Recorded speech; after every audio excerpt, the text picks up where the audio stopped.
And I'm really pleased to have our affiliate in the studio. Dr. Ellen Abakah is here. Hi, Doc. How are you? Hello. Or would you rather I turn that way? Welcome, Dr. Ellen Abakah. How are you? Thanks so much. I'm good, thanks. And you? I'm okay, too. Thank you so much. And thanks for coming along with our lawyer, Ms. Becky Ahadzi, a coordinator for Affirmative Action Law Coalition. Hi, Becky. How are you? Hi, Lexis. I'm good. How are I'm you glad too? you're here. I'm well. Thank you so much. Okay, so for starters, just give us a brief overview of Sejensa and its role in promoting gender equity in academia and, of course, in the Ghanaian society. Thank you very much for the question. Sejensa is an acronym that represents Center for Gender Studies and Advocacy. We are based at University of Ghana, and we are situated in the College of Humanities. Right. What Sejensa does is to advance gender equality, not only within Ghanaian society, but then across Africa as well. So as part of the work that we do, we partner developmental organization in Ghana and then across Africa. And basically our work focuses on research. We also do advocacy, we do training, and then we also do mentorship for those early career researchers or early career academics within the university. And over the years, our work has been pivotal in advancing gender equality in the country. And we can look, and it's actually interspersed different sectors as well. In education, we've worked with the Ministry of Education, advancing gender equality. Even in organization, what we do with them is that depending on policies that come, we organize capacity building training for them, strengthen their capacity in implementing gender-sensitive policies and then plans. So, for instance, with the affirmative action, organizations are mandated actually to have gender equity plans. So what Sejensa will do is to put all these organizations together, give them capacity strengthening to be able to come up with JC responsive pedagogy. So these are some of the programs that over the years we've done to promote and advance gender equality. Okay, now this is great. And probably for the uninitiated, Becky, you might want to throw more light on what exactly the Affirmative Action Law Coalition is as well. Yes, so the coalition is a group of civil society organizations. So you have individuals and women rights groups. They were all working in silos and decided they want to come together and push for a law. Because when you look at the systemic gender inequity we see in our country, we realized that we needed a law, and everyone decided, let's come together the way we did for domestic violence and other initiatives. Let's come together and push for a law. So what the CSO does is we worked with the ministry, we worked with Parliament to get the law passed, and now we are focused on working with our partners to see to the implementation of the law. It's been a year since it was passed, so yeah. And I'm sure it was quite a historic moment for all of us, right? It is. Why so? It's a landmark legislation because this law basically is saying that it wants to ensure that there's a progressive increase of women's participation in decision making.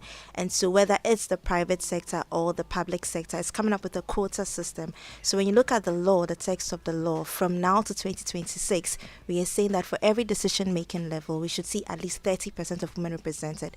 Now, this is key because if you look at the history of Ghana, you'd realize that even though from the population census you have more than 50% being women, when it comes to decision making, if you look at parliament, you look at ministerial appointments, even look in the boardrooms in the private sector, you see that women are not represented.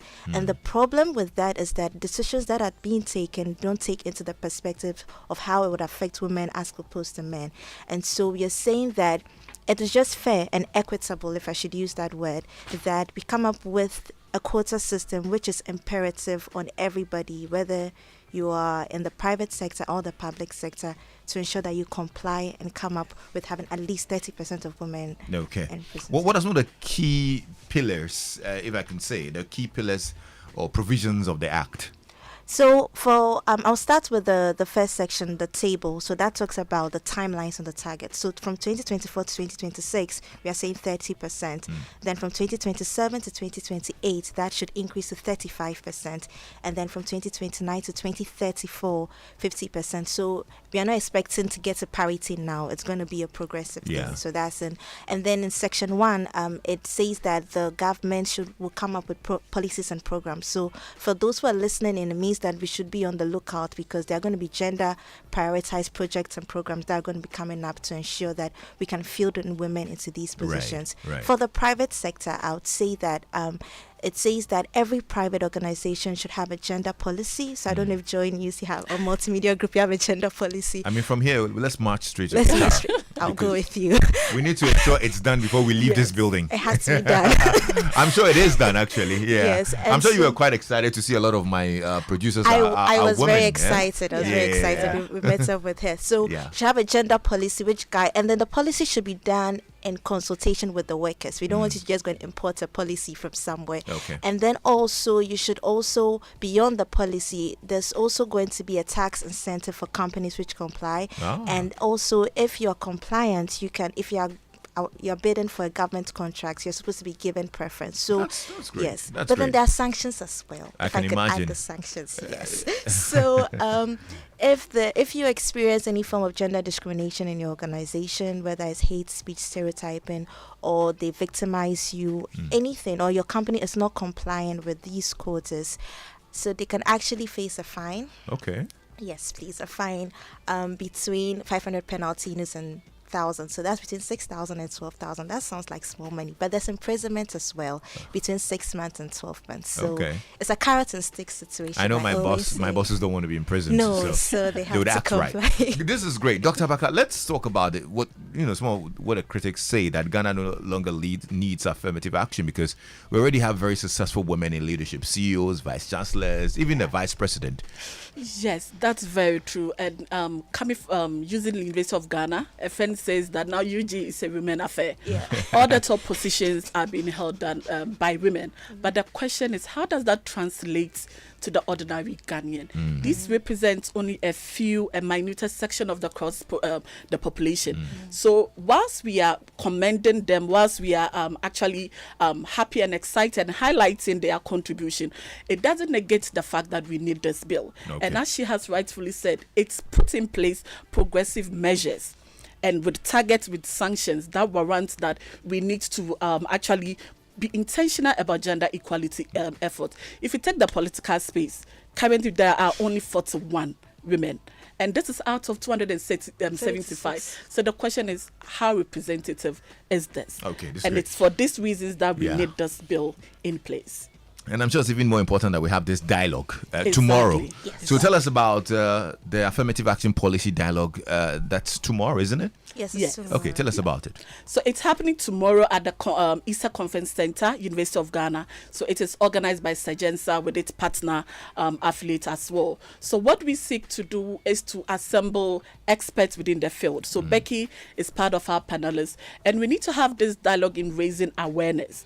Believe me, if you even I ask my students whether they've even heard affirmative action, they haven't heard about it. So whilst we are celebrating 1 year, we need to also have conversation about what have been the success stories so far, what are the challenges, and then we need to increase awareness of it. And that is why tomorrow's program is happening. So we have people from academia, the law fraternity, and then represented for the private sectors. And we need to have that holistic conversation in how to sustain this bill, how to sustain this act. It's very And is it important. open to the public?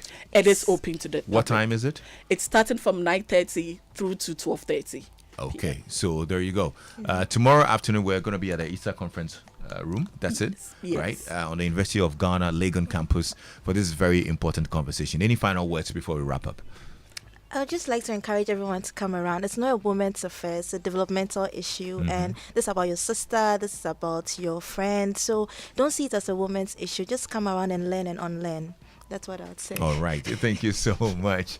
Dr. Abakah, any final words? Well, I would also encourage, especially lots of students to be there because it's a learning process for all of us. And you need to be aware of what is in the act for you to be conscious in order to act upon it. Yeah. So if you're not aware, when your worker or when your manager is using words or you are being discriminated against in the workplace, then you do not know your rights. So workers, it's open to all. I encourage everybody to be present to have this interesting discussion and conversation. This is a great conversation, and I totally would love to be there. So that tomorrow, 9:30 a.m. it is at the Easter Conference room on the University of Ghana campus. If you're listening in, you definitely need to be there and join Center for Gender Studies and Advocacy.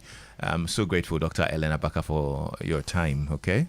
Yes, and our lawyer as well. Becky Ahadzi, who's the coordinator for Affirmative Action Law Coalition. We're grateful that you came by. We'll see you tomorrow. Sure. Yeah, we hope to see you. Yes, I will be there.